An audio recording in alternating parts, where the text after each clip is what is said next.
Boom. Okay, JORON, today. So what's the name of your show, JORON? Good afternoons. Oh, Good Afternoons. I keep thinking that. I was going to Good Afternoons. Good Afternoons. I know, because it's catchy like that. It is catchy. Okay. Spell it J-O-R-O-N. R-O-N. And you can put mighty and put mighty and or put mighty mouse or mighty in parentheses. Afternoons. With the big man. Turn that down, man. Who's got that playing? That's you, Rick? Yeah. Turn it down, man. We can hear it. And before you, when you put JORON, put in parentheses mighty. That's the nickname I go by. Where's that at? Where we putting up what? What are you talking about? I see you putting the letters down. Yeah, I put the letters down. You put JORON. I did put JORON down, did Put mighty. I don't know how to spell Mighty Mouse. I had to help you out. I see Mighty. I need a crayon. I need a crayon. I need like a little crayon. Okay, Rick, you got us? Rick, can you hear us, Rick? Rick, can you hear us? I can hear you, yeah. All right, man, put the mic. You might have something to contribute, man. You know you're a world-renowned player, baby. Okay, JORON. So, ladies and gentlemen, boys and girls, this, of course, is GHCR.NYC 95.9 FM on your radio dial here at Grand Houses and at GHCR.NYC on the web. And for those of you who want to see us live and hear us, they can go to our YouTube channel. For this weekend only, just type in B1 Harlem and then live at Grant. And then you'll see Rick Young sign. So, let's switch the camera over to Rick Young. Hold on.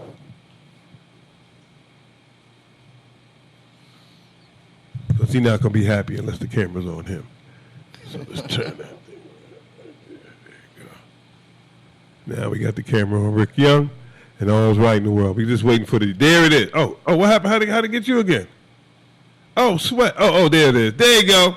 There you go, man. Boom. Now we got Rick Young. So when you talk, Rick, we switch the camera to you.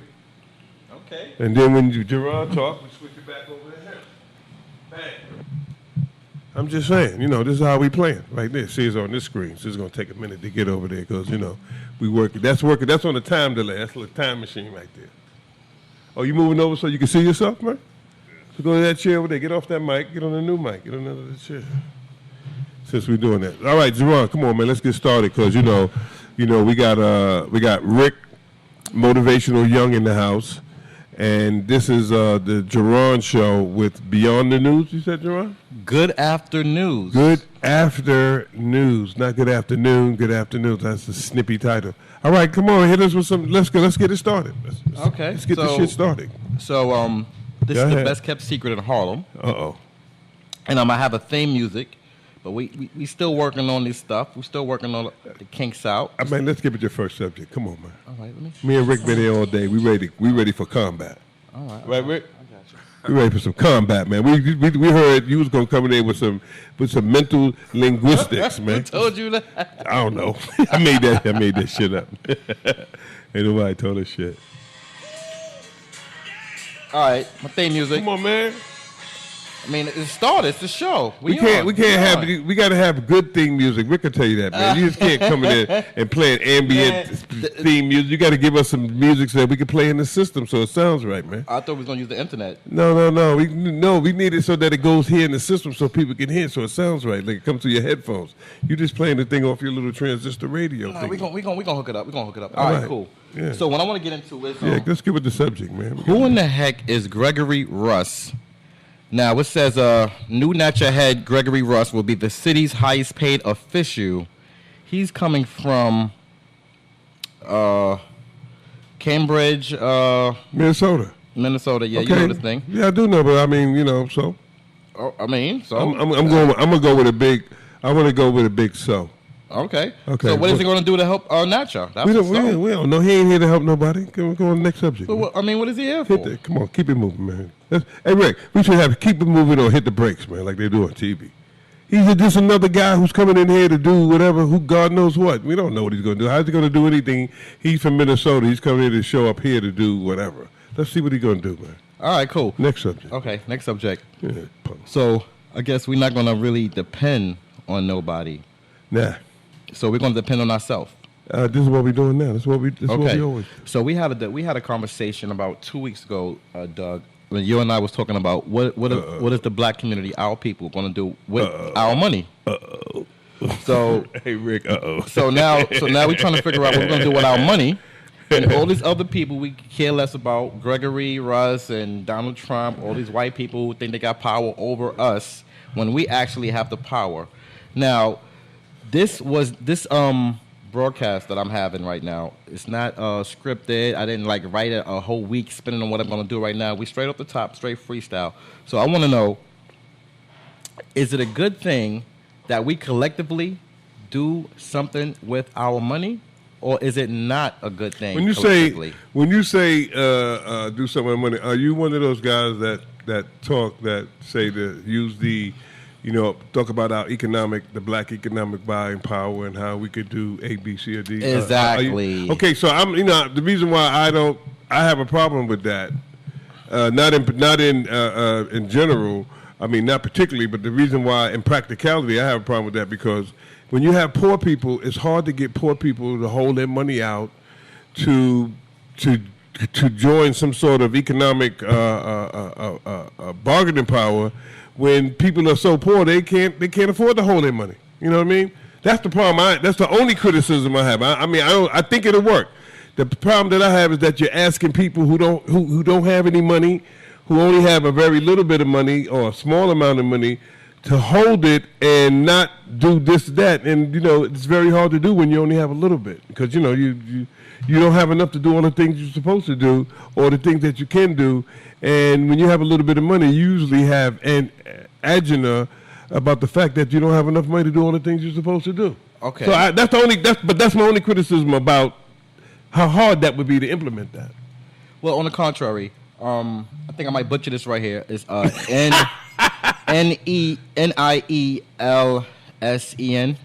A new Nycha report has confirmed what we've already known as black consumers. There is power in the black dollar, and it is making more and more headlines. Published early this month. This is going back February 2018. So imagine now, money didn't just replenish. So I could go with this report right here. And it's making more and more headlines. Published early this month, the black dollar matters. The sales impact of black consumers reports is the company's 8th report in black spending. The report focuses on black spending as a whole, our mainstream influence, and the impact of black Twitter and other social media. While blacks outspend on everything from water to cookware, our beauty buying habits continue to top the charts. But you miss it. But how do you get? But if you're going to use the boycott thing, you have to convince them to not do that. That's the problem that I have. See, you're talking about what they spend money on. How are you going to stop? How are you going to convince everybody to not spend? Before we even convince you not to spend, we have to know what are you spending money on and how much are you spending. Oh, but that's a big so what? Because you're asking people not to spend. So what they're spending on don't mean nothing because you're really telling people don't spend on this because we got to put our power together, which makes a whole lot of sense. Okay. I'm agreeing with it. I'm not disagreeing with it. Okay. I'm saying, how the hell do you do that? How do you get the people who are on the bottom rung of the economic stature to tell them that don't buy that piece of hair, don't buy this because it's going to put you at a disadvantage? How do you convince people to do that? So when they have these studies and they have these reports, the first thing is awareness, to let you know how much you're actually spending. So if I have a bank account and I don't check my bank account, I don't know what I'm spending. You ain't got no, dig this, all I'm saying is when you're poor, you don't have excess money where you're spending money from your bank account and you don't know that you're spending it. I want to know how. You don't do that. I'm just saying you don't do that in practicality, JORON. Right now, today, you're not going out there spending stuff and, I don't know how much money I got. You know how much money you got. I mean, I don't see. You ain't got no Cadillac outside. Me as an individual, I'm aware. Me too. But I'm in that same boat. I'm just saying I'm not in that boat. But whenever I hear these particular studies and people make these arguments, I always this is one of the few times you get a chance to actually, clap back. I always go, okay, but how you gonna get poor people not to spend their little bit of dollars? And most of us is poor and been poor. We already know how hard it is to hold on to anything when you're poor. Because you always need everything. You don't have all the stuff you need. So you're gonna, you need to spend $50 to get everything you need, and you only got 20, and you're gonna go sit there in your house and go, well, I ain't gonna buy nothing because I'm gonna boycott. It's hard to do when you're poor. What is your definition of poor? Let's go. My definition of poor, when you have, I just gave an example. You have $100 and you need to do $500 worth of stuff. That's poor. That's when you're poor. Well, my definition. That's when you're poor, Rick. My definition of poor, Rick. That's just my definition. My definition of poor is lack of ownership. If you don't own anything, that makes you poor. I don't care how much money you have, what you spend your money on. No, you're right. That's gonna make you stay poor. That's what the hell that's gonna do. You're gonna stay poor if you don't have any assets.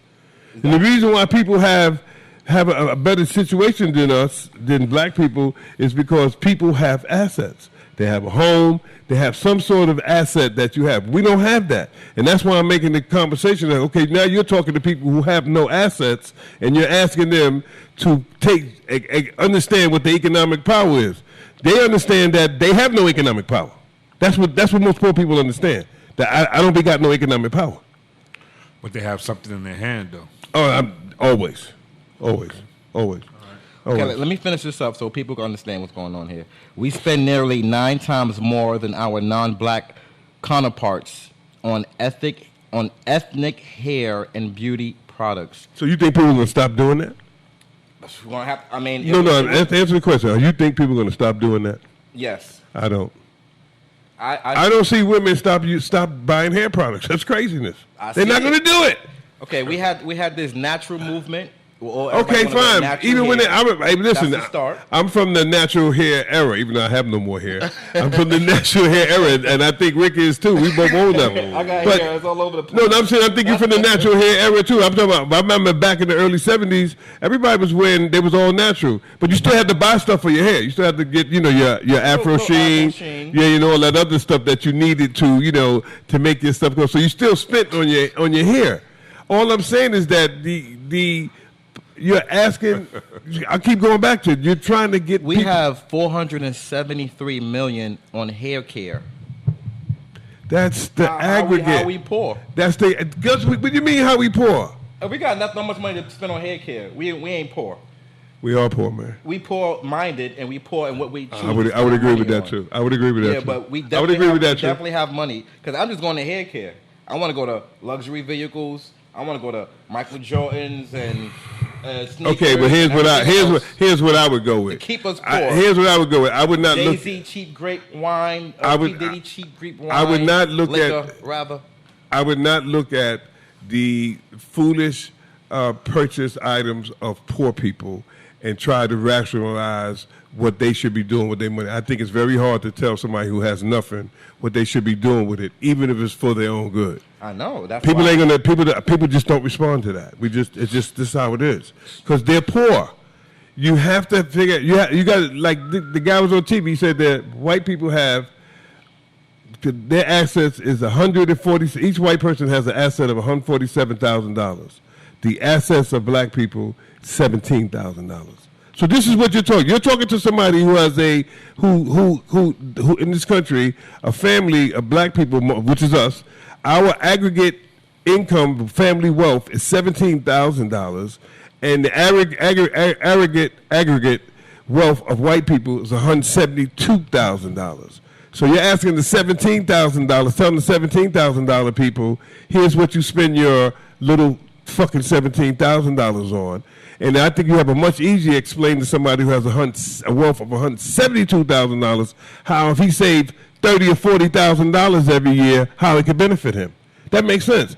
You can't say that to the person who's making 17, who has a wealth of 17. They're thinking like you said earlier, that I got to go hurry up and spend it before the shit is no good, or they're realistically saying, I ain't going to never get nowhere because look who I'm going against. Look what I have.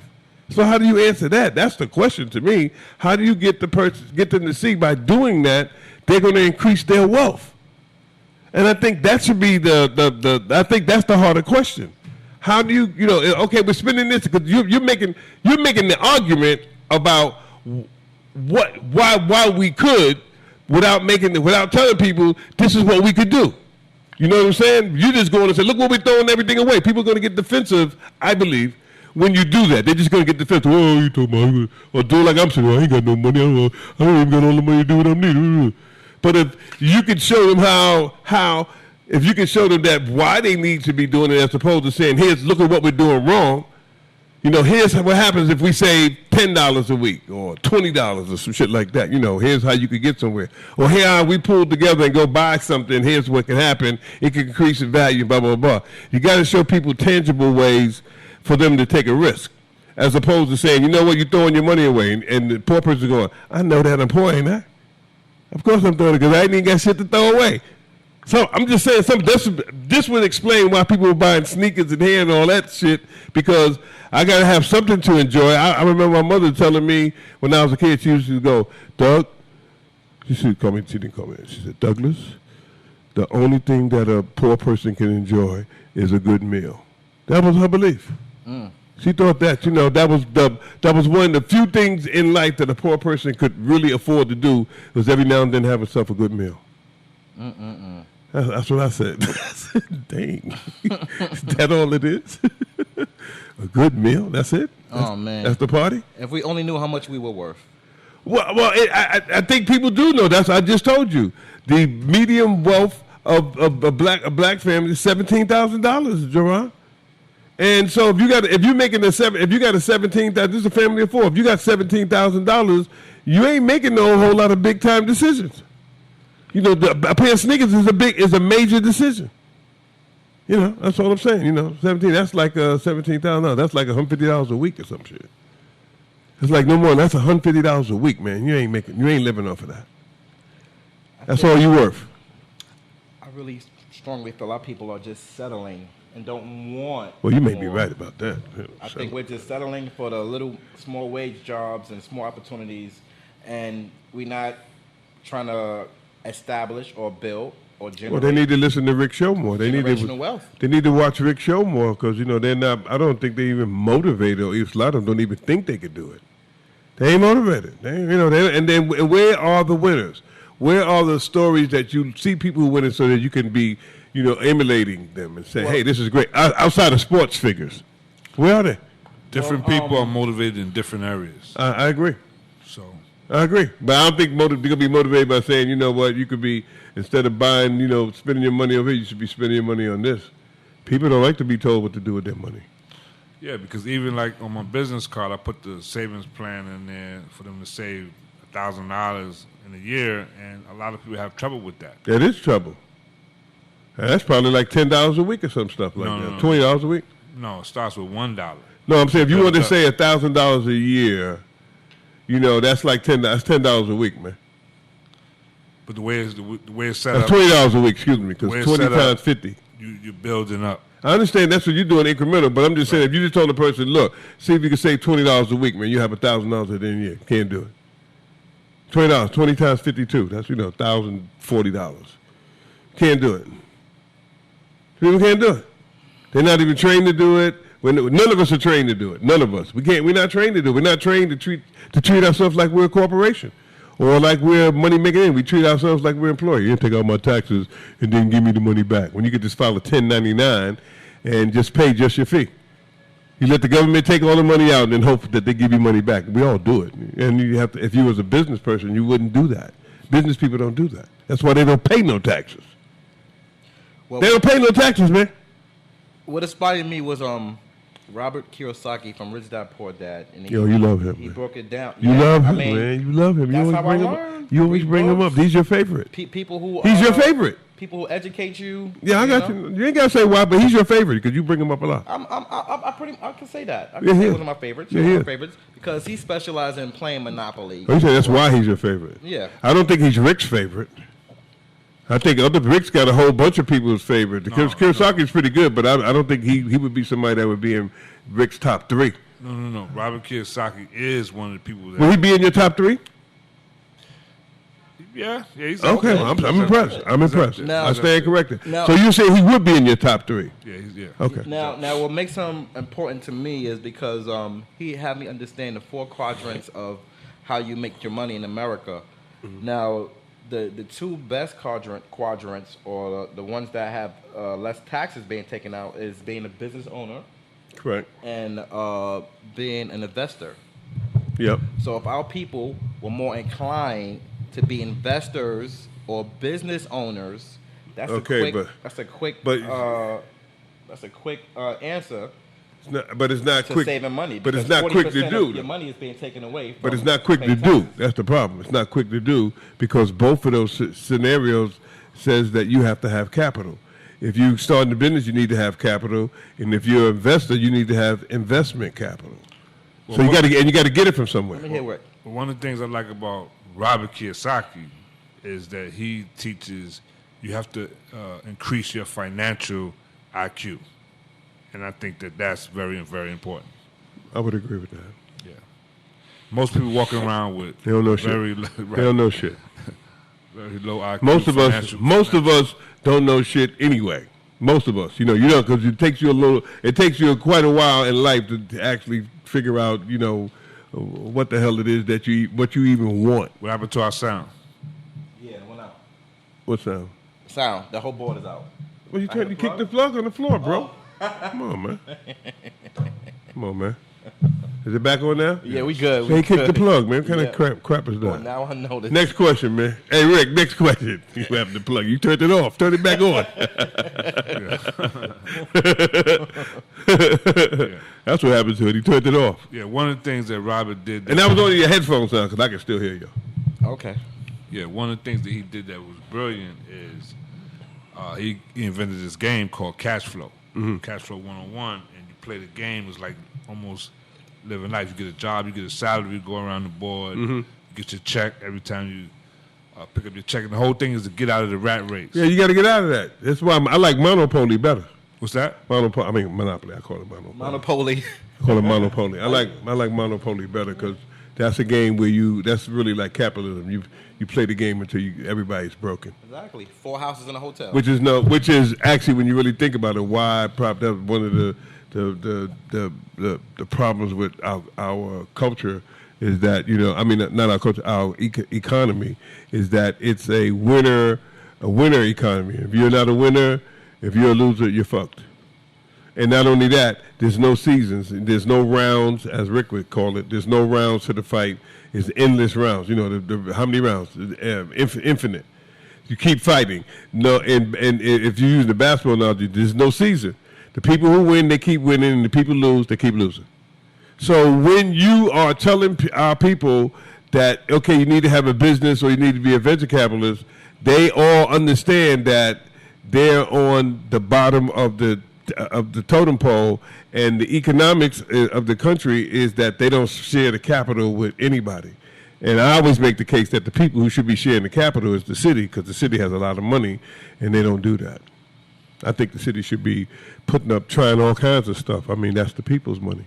You should be trying all kinds of stuff, man. All kinds of new ideas. The city should be doing that because they don't have to have a return on investment because they're going to have new money every year from the revenue generating stuff. So they ain't got to win nothing. So what are they doing with that money? That's what people should be asking. That's my point. My point is that people should be looking at the easy money and be going, well, why are we not getting none of it? And doing some of the things that JORON is talking about. Instead of looking at which he had a great idea. Instead of looking at how much money the hair can spend, why not look at how much money the city is spending and ask them, what the fuck y'all spending this shit on? What the fuck is all that for?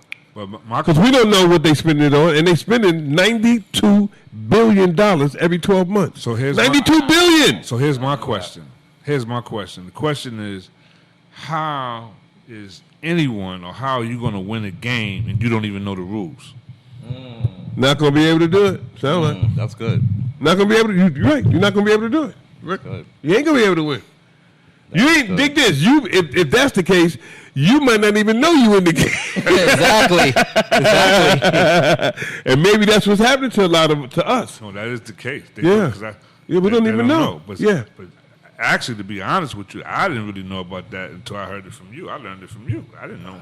I know about city council. Anything. Well, I learned it from Brother Leroy. Brother Leroy had the city controller John Lou, and it's on YouTube. Anybody want to go to our YouTube channel if they think we lying and listen to John Lou and Brother Leroy's interview, and you'll be stunned at how much money the controller says that the city spends, not Rick or JORON or me, not when we say they spend it. This is the controller of New York City. He was on the interview, and he broke it all down.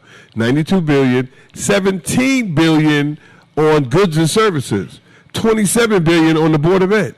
$27 billion on the Board of Ed. So how could I get some of that money, man? That was my point. My point is that, wait a minute, that ain't their fucking money. That money belongs to everybody. And what the fuck are they doing with it?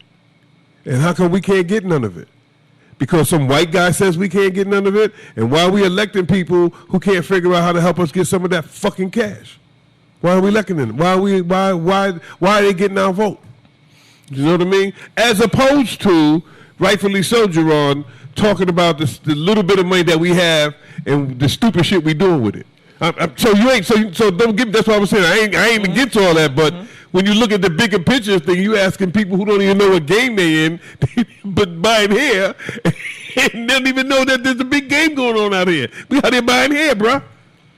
So on the outside looking in, if I was not a melanated handsome man like I am, and I was from another descent, another race or whatever, I would look at a modest melanated man. I would look at black people as stupid.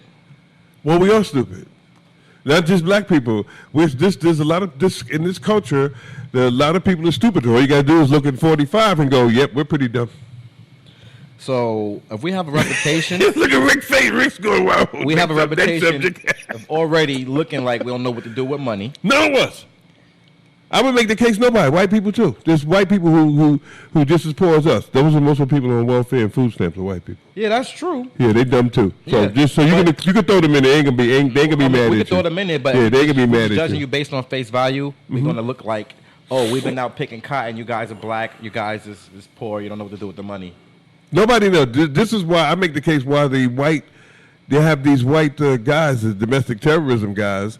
They believe that if you listen to them talk, that Mexicans and other people don't look like them are coming and taking their jobs, the jobs that are not here, and that it's their fault, not realizing that those Mexicans and blacks and all of that, we don't run nothing. We ain't taking nothing from nobody. We don't run shit. So I think that we have to help everybody to be smarter. That's what I think. Yeah, I totally agree. Or we look up to people who are already doing things that we would like to do. That's good. Which is like this guy, Weather Channel CEO Byron Allen. Oh, he's pretty smart. Yes, and he said, I'm going to continue owning stuff. He had his own little entertainment studio, and he said, I'm going to own the Weather Channel. Well, he's got more than that. He's got a pretty big portfolio of stuff. So what I think happened to us. He didn't start there. No, he didn't. No, he got 5 or 6. I think he got about 10 channels, man. He got a channel that's about cars, blah, blah, blah. You know, you go on his website, they got a lot of stuff going.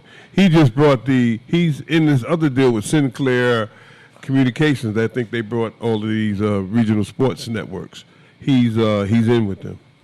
So that brings me to somebody or another topic, or same topic, but another genre, which is music and hip-hop.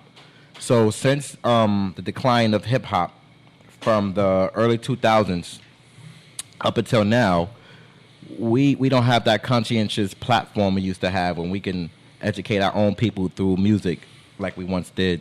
So what we do now is look up to people who were in the game when hip-hop was still real.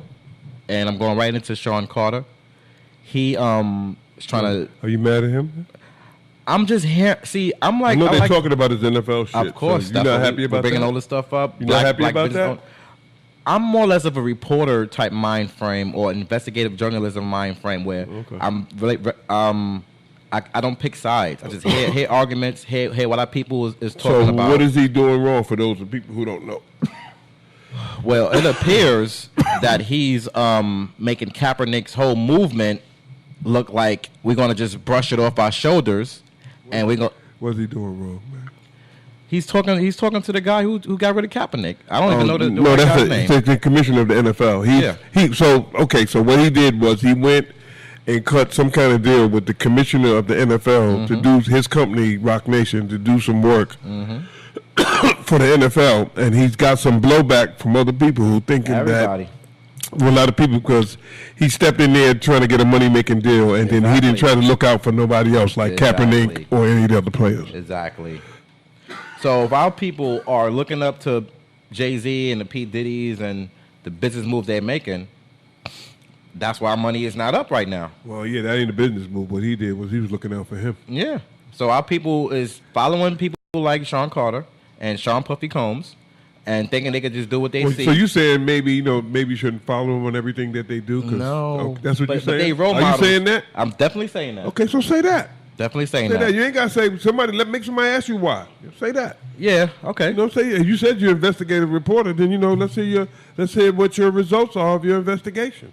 Well, my results. You know what I mean? What's your result? Yeah. You thinking he's a ding ding for doing that? You think he's wrong? No, my results are people who not inclined to hear this kind of talk about athletes. You just want to hear, the latest hot music or the latest hot thing he's doing without breaking it down to having a full understanding. That's the culture that we're dependent on to take us forward. That's the youth.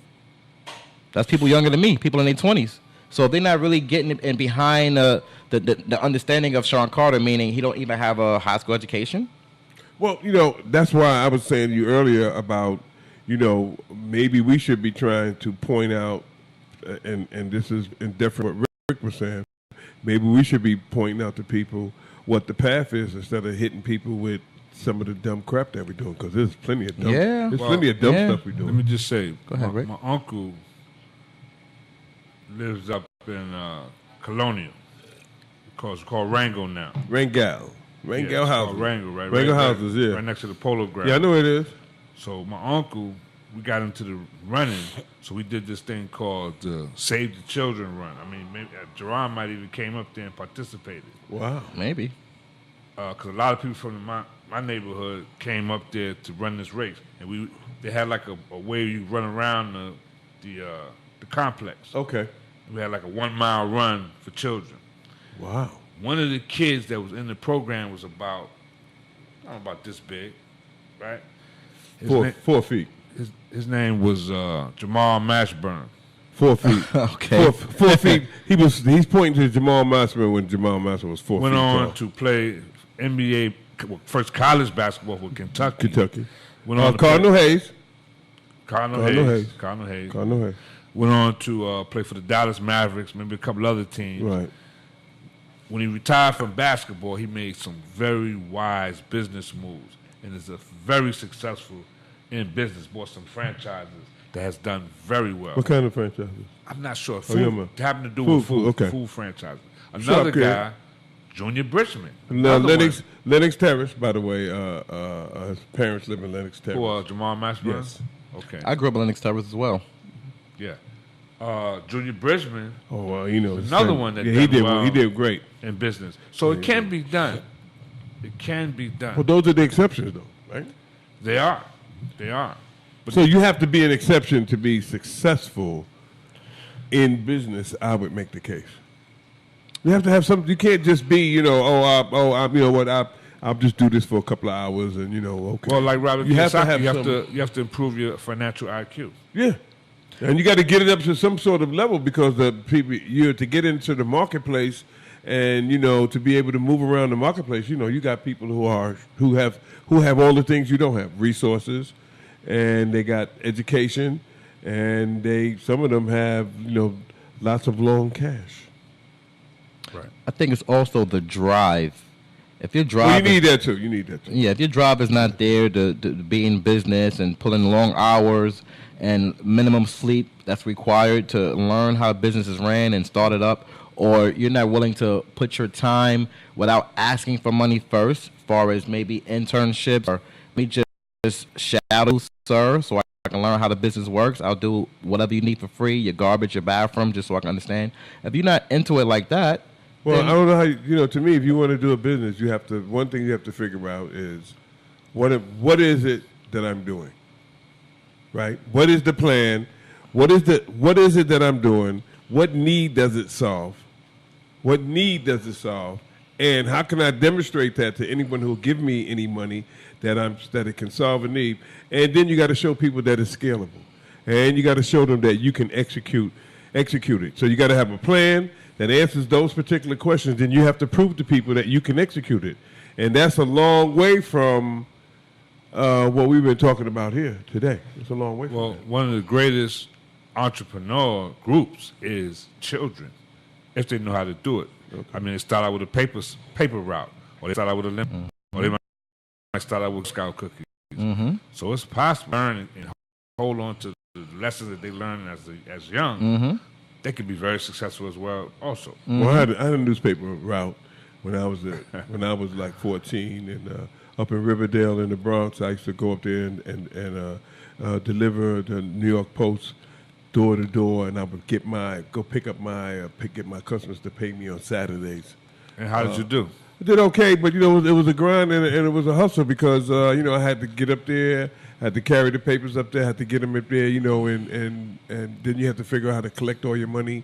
So it was a kind of a real grind. But I also I started selling candy and gum because the subways used to have these candy machines, and that you put a penny or a nickel in and get stuff out of it. So I found out there was a guy in one of my classes, his father used to fill those machines. I would buy the candy and the gum from him and sell it to people. Right.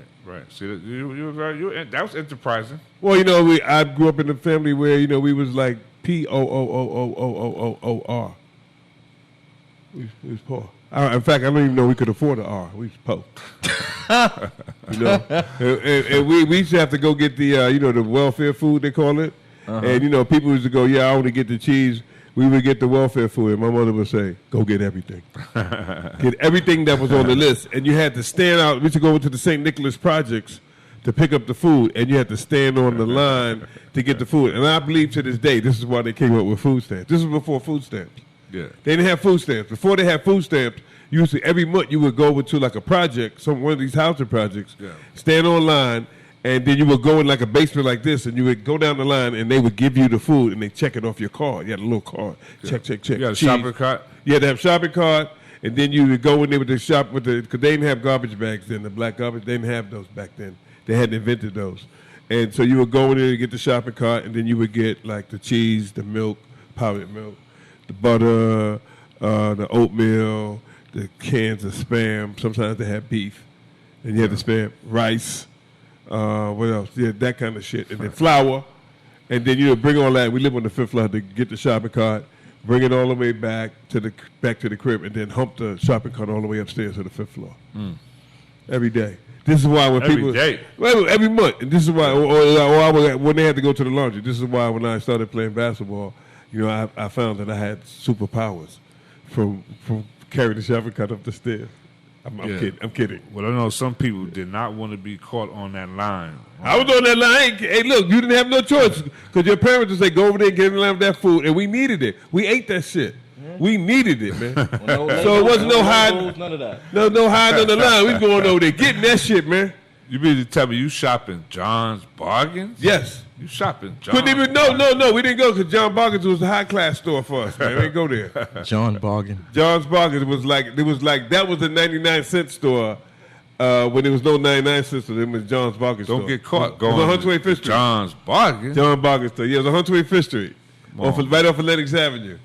To go there to John. Everything was like 99 cents or $1. John's Bargain. There you going back. Oh, man. Yeah, because I remember even when it came time to get the sneakers, everybody used to wear those Converse that everybody wears today.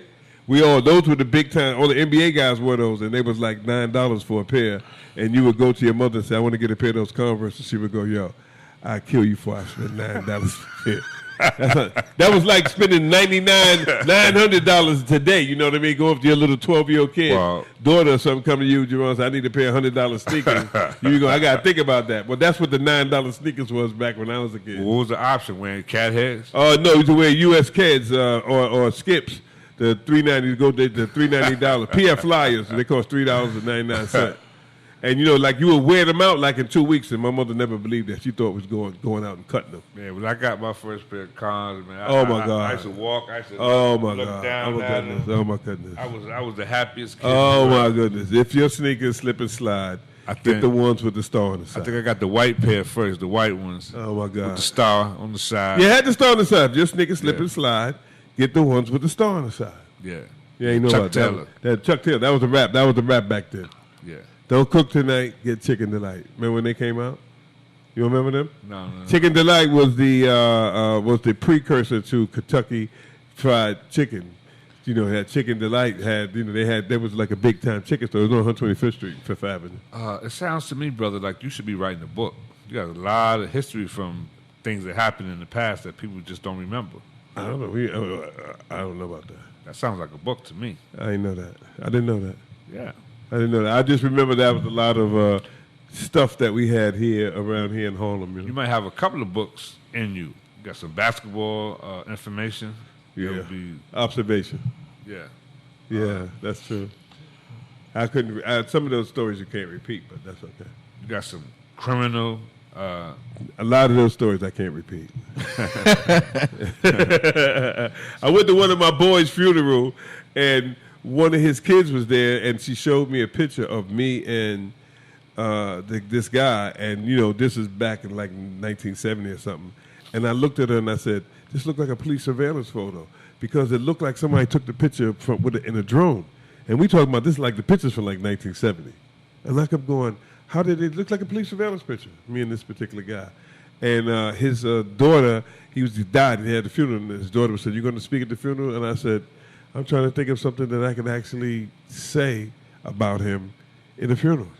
You know what I mean? So a story that I could actually tell. Yeah. That would be interesting, you know." So it was pretty hard because you know I met him when he was in the 6th grade. So there's a lot of stuff you just couldn't talk about. Not the shit that me and him was doing. Yeah, I had an uncle. I was asking him the same thing. I said, "Yo, you got to write it." He said, "No, Tell me the stuff you can't talk about." cannot talk about it." I always say, like, you know, that when you're in your 20s, and no disrespect to JORON, who might still be in his 20s. No, I just look like that. Okay. When, you know, I remember one time when we were up at the big station one Sunday, and this reminds me a lot of it, we started asking, okay, if you had to know what you know now, what age would you do over again? Rick? Know what you know now, which age would you go again? 20s, 30s, or 40s? Let's make it easy for people. I would do Or 50s. I would do the 20s. JORON? I would do the teens. I would not do my 20s. I would not do my teens. Not me. What would you do over? Well, first of all, I was in prison when I was a teenager. I, was in prison until I was in my 20s. But no, I was a goddamn fool when I was in my 20s. I mean, a real fool, not the fake kind. Isn't this, if you couldn't go I had back, to do it, yeah. I wouldn't take... Based on what you know now, though, right? Yeah, I still wouldn't do it. I would take my 30s. Because when I turned 30, I actually started treating myself like a serious person. Oh, man. Because I was 30, you know? I just so if I knew what I knew now when I was 30, boy, I could get a lot of shit done. I just say in your teens, that's like the beginning of your whole life. I was a total fool. That's when you're on your own, independent. You know, total fool.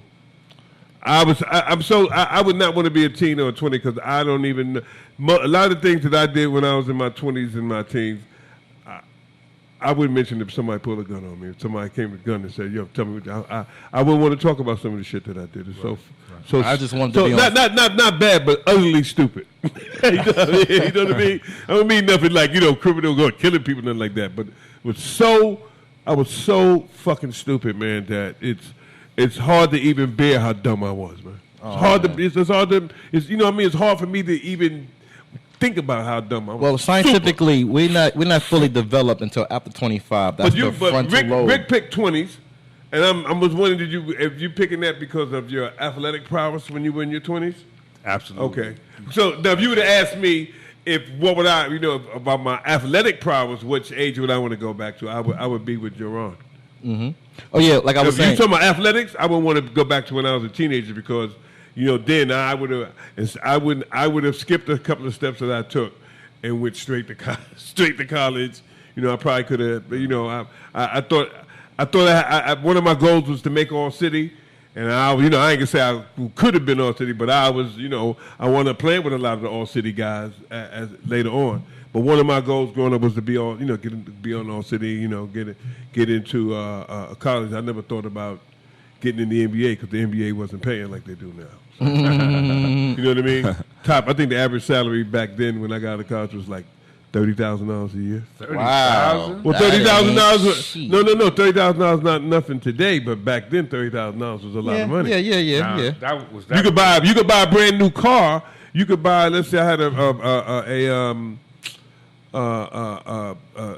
Ford Thunderbird in 1970. And I paid $4,000. Yeah, you know how money's been inflated over $4,000, Rick, with sunroof and everything. $4,000. Yeah, money's been super brand new, hyper brand new Pinto, a brand new Pinto, or brand new in 1970, a brand new Pinto, or a brand new Volkswagen Beetle, $1,800. Was that brand new? Was that the base salary or that's the highest salary? No, you could get like I said, the Thunderbird, 71 Thunderbird, fully loaded, 45. I had an AM. I had a AM radio with a cassette. Came with an AM radio and a cassette.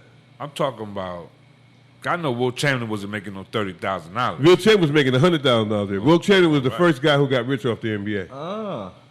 She left the door unlocked. I did hear a noise. Maybe that's somebody who got the key. Could you just check to see who that is? Came in the key and they ain't coming here. There, maybe he left the door. Maybe somebody walked in and left the door open. All right, so Doug, I'm gonna do a little bit of wishful thinking right now. All right. Yes. All right. So couple of white men, all right, dominant society kind of guys, they digging you. I don't even know what you're talking about. This is going crazy. This already sounds crazy. They digging you and everything. And they say, digging what? me? What kind of, Yeah, they like you overall. You around. You been here. You been there. You know what it is to do a little bit of time. You know what it is to have your education up and everything else. Yeah. They value your gray hair. They know you got wisdom. They know you're not like a little young guy like me. Who's that? That's Doug. No, I'm done. I mean that's Stu, give him a microphone. That's Stu. Yeah. Yeah, get on, Stu. Doug and Stu. Yeah. Doing stuff. All right, cool. So now we do a little bit of wishful thinking. If you didn't know, if you didn't hear, we're just talking about it right now. Okay. So the powers that be, the white men, right? That's what the powers that be are, right? So they say. I don't know. Rick likes when you say that, man.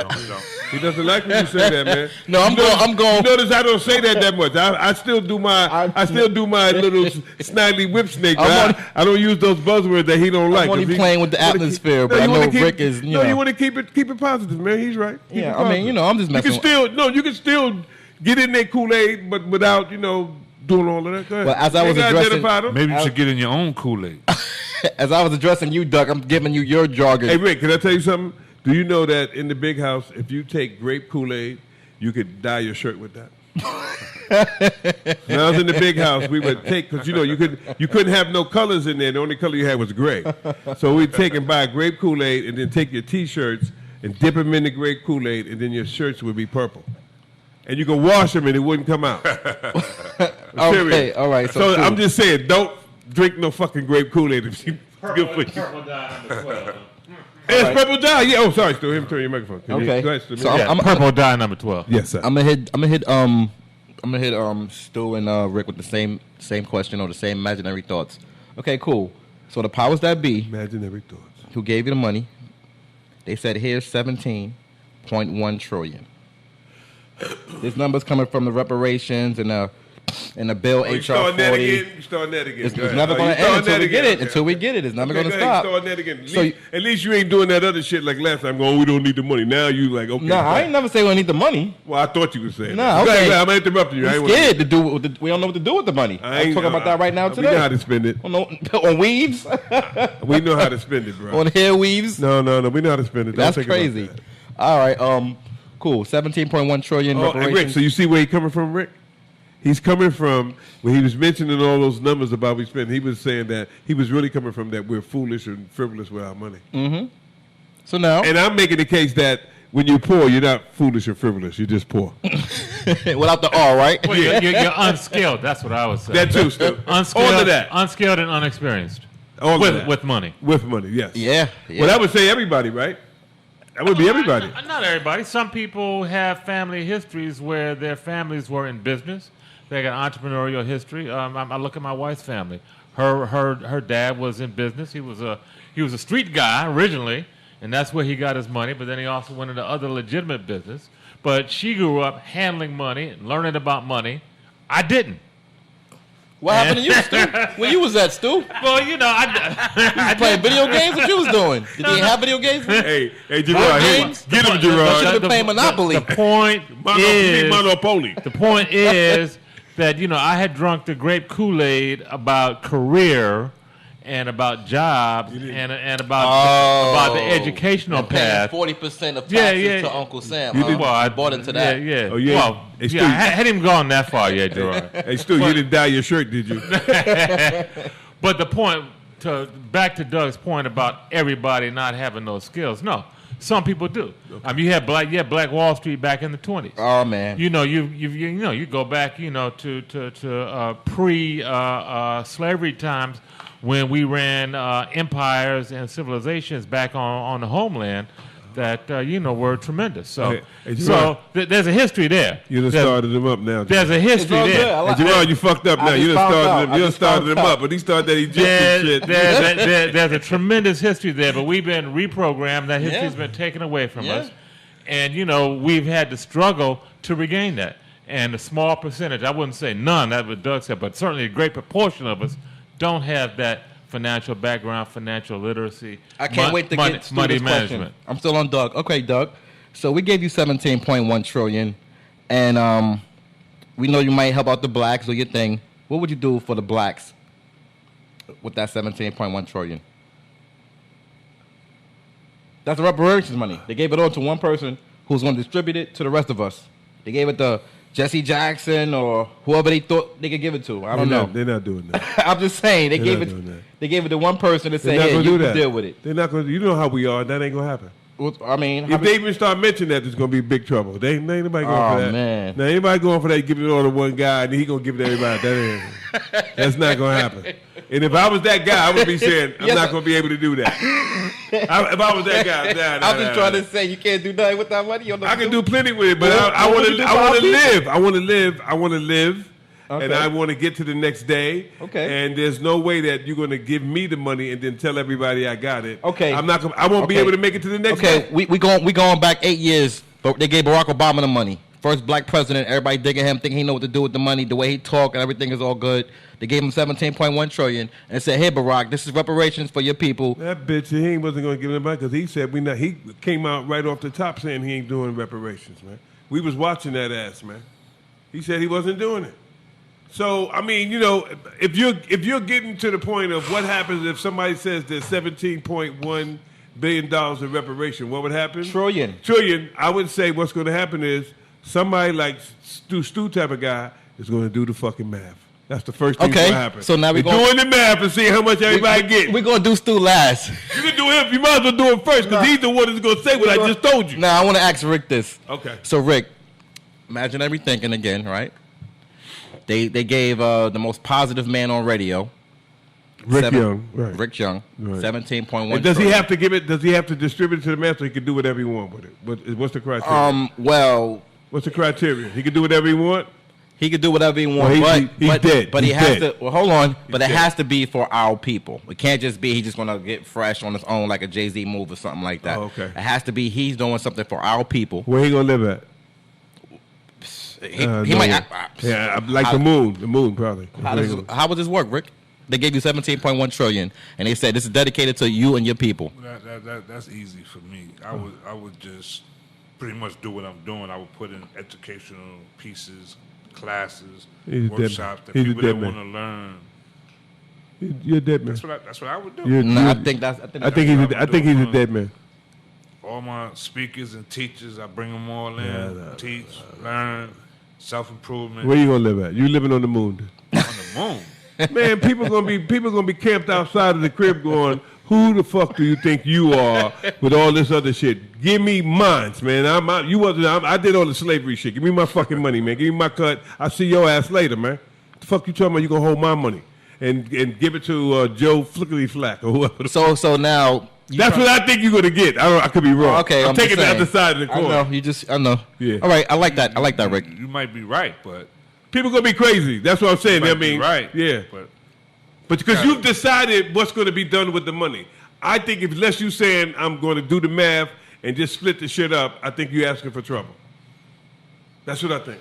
Well, this is 1989, former Congresswoman. You ain't asked Stu yet. Now, we're going to get to Stu. I know Stu got something real brilliant. I'm going to give some time to get his thoughts together. All right, so put him on the spot. Yeah. We put you on the spot. It says the Commission to Study and Develop Reparations Proposals for African Americans Act. That's the H.R. 40 bill. The bill was first introduced in 1989 by former Congressman John Conyers. Yeah. Conyers reintroduced the bill every year until his retirement. Until his retirement in 2017. Yeah, he did. And each year, the bill languished in Congress. The bill focus was not to pass reparations, but to research the impact slavery had on Black Americans and develop proposals for redress. Let's go to Stu so we can chop his asses up. Okay, so Stu. Let's get into that. Let's chop his shit up. Let me turn your mic up, Rick. Hold on, let me turn your mic up because he get ready to say some crazy shit. Man. Okay, so I don't have my calculator here. Okay, so I can't give you a. So would you use your calculator, Stu? Can I answer the question? All right. Okay, so Stu, we gave you 17.1 trillion. I heard the question. Okay. I can turn his mic down. I can turn his mic down. It's all good. No, I like it. The first thing I would do is look at making at least half of that money given equally to every black family across this country. I don't know what that number would be. I'd like to look at that number and maybe more, maybe proportionately more than half.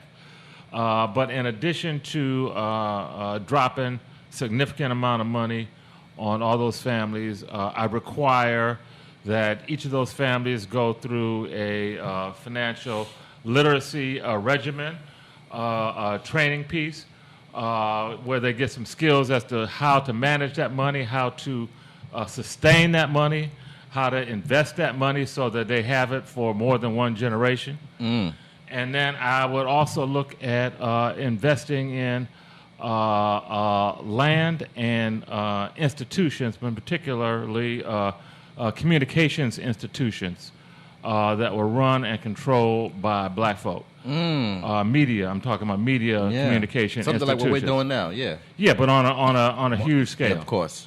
And I would also tie into Africa and the homeland so that we had some cross connections, cross fertilizations, and some ways to sustain and maybe even some backup. Because we're going to need some backup with all those initiatives. You're going to need some fallback folks.